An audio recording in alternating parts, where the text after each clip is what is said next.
Oke, bismillah. Assalamualaikum warahmatullahi wabarakatuh. Apa kabar teman-teman? Semoga dalam keadaan sehat selalu. Di video kali ini kita akan belajar bersama bagaimana cara pemanggilan ID widget pada layout. Pemanggilan ID widget pada layout itu ada 3 teman-teman. Pertama menggunakan find view by ID, yang kedua adalah menggunakan quote sintetik, yang ketiga adalah memakai view binding. Di sini nanti kita akan memaparkan satu persatu bagaimana kelebihan, keunikan, dan kekurangan masing-masing daripada pemanggilan ID widget pada layout. Oke, langsung aja teman-teman.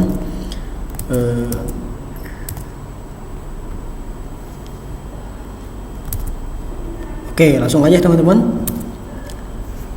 Teman-teman buat project baru MT Activity, teman-teman namanya bebas. Saya menamakan get ID widget. Kemudian finish. Seperti biasa, tunggu Gradle teman-teman.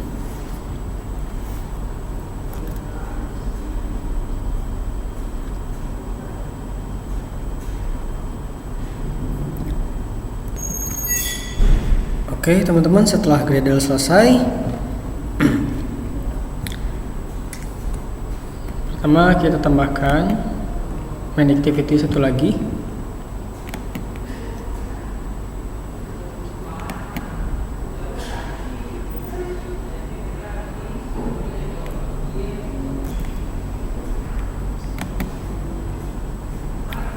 Activity and activity. Terserah teman-teman namanya apa. Di sini saya namakan widget ya. Widget activity. Oke, setelah selesai, kemudian kita fokus ke layouting dulu terlebih dahulu teman-teman.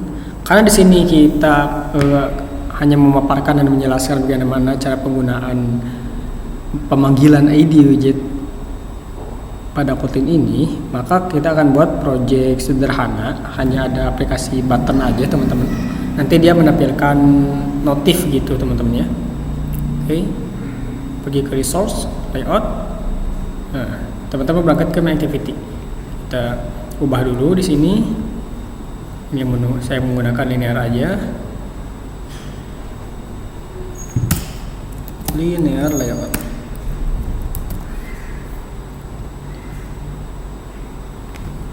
Oke, seperti ini. Ini teksnya kita hapus. Kita hanya membutuhkan button. Oke, ini match parent, ini content. Oke, jangan lupa di atasnya tambahkan ID. Bebas sih teman-teman taruh ID, cuman lebih bagus terstruktur ya. ID saya kasih btn pertama, kemudian kasih teks, saya kasih teksnya button 1, jangan lupa ditutup. Oke, kemudian dikopikan. Kita memerlukan 3 button ya, karena kita ada 3, kita tinggal custom aja. Ini kedua, ininya dulu sama 2, ini btn ketiga, ininya 3. Oke, ini belum muncul karena kita sini belum menambahkan padding. Kita kasih 30 dp ya biar rapi. Kemudian vertikal biar dia muncul semuanya. Orientationnya kita kasih vertikal. Oke, udah muncul teman-teman. Kemudian setelah selesai, kita nambahkan juga di activity widgetnya, sama seperti tadi. Ini saya menggunakan linear layout saja. Linear layout, tambahkan juga button.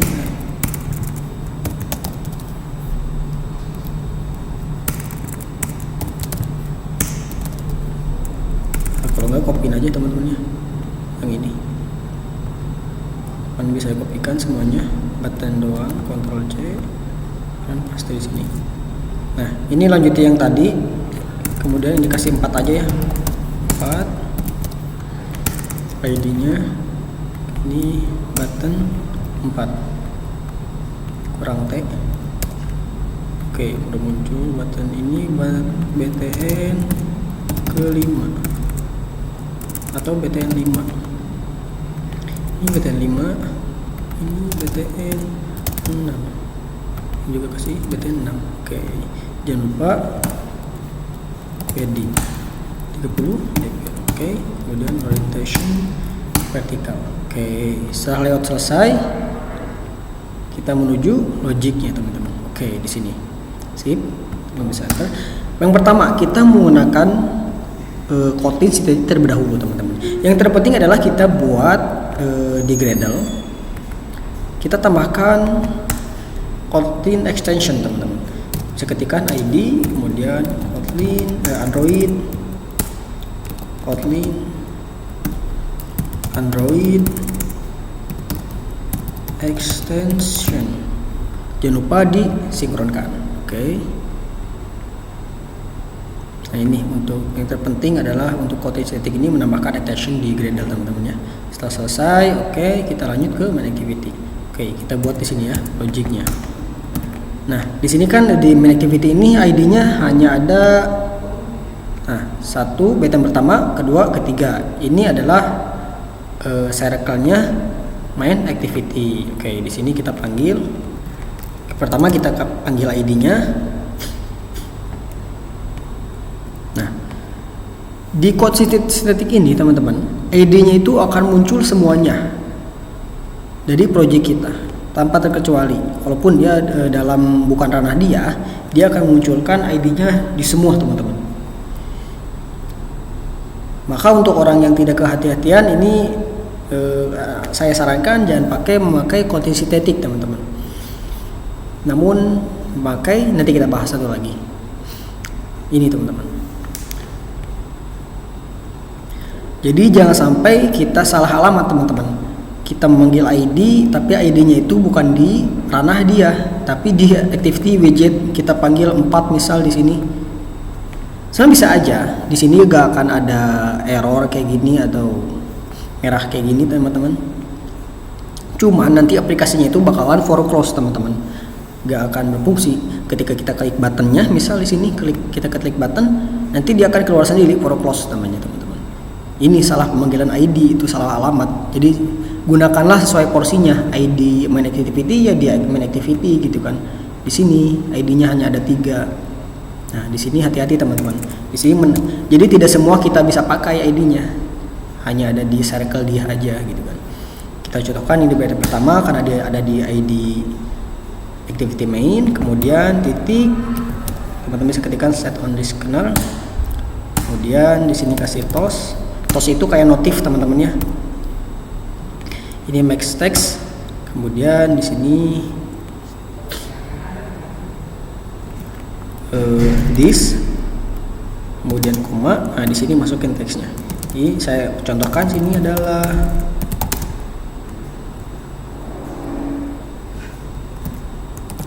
Kotlin sintetik. Oke, koma, jangan lupa kasih toss lagi.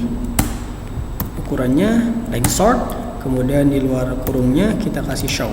Itu tampilkan. Nah, seperti ini teman-teman, kurang lebih.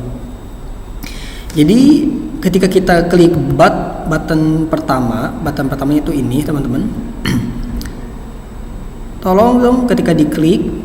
Nah, ketika ini diklik button pertama, tolong tampilkan toss ini notif. Nanti bakalan ada notif di bawah ini ketika kita klik ini, yaitu max text tagnya ini. Ini adalah Kotlin sintetik gitu kan.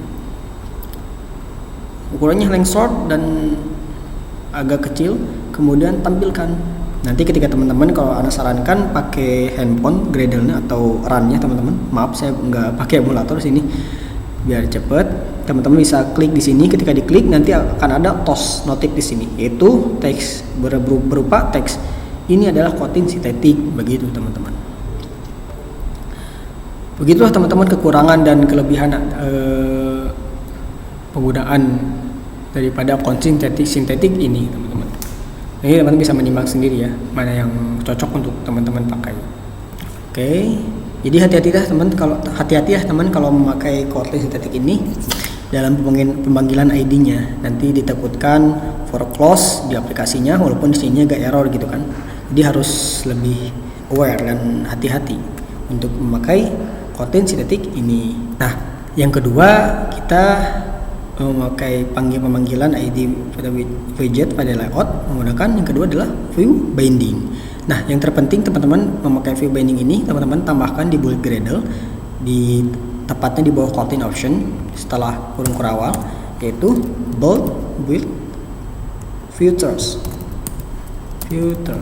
Oke, teman-teman bisa klik, kemudian kurung kurawal buka, sini tambahkan view binding ini true ya, kasih true. Jangan lupa setelah itu sinkronkan. Oke. Nah, and then kita berangkat ke activity lagi. Di bawah ini jangan lupa yang terpenting untuk pemakaian view binding ini kita kasih let init par. Ini yang terpenting memakai view binding.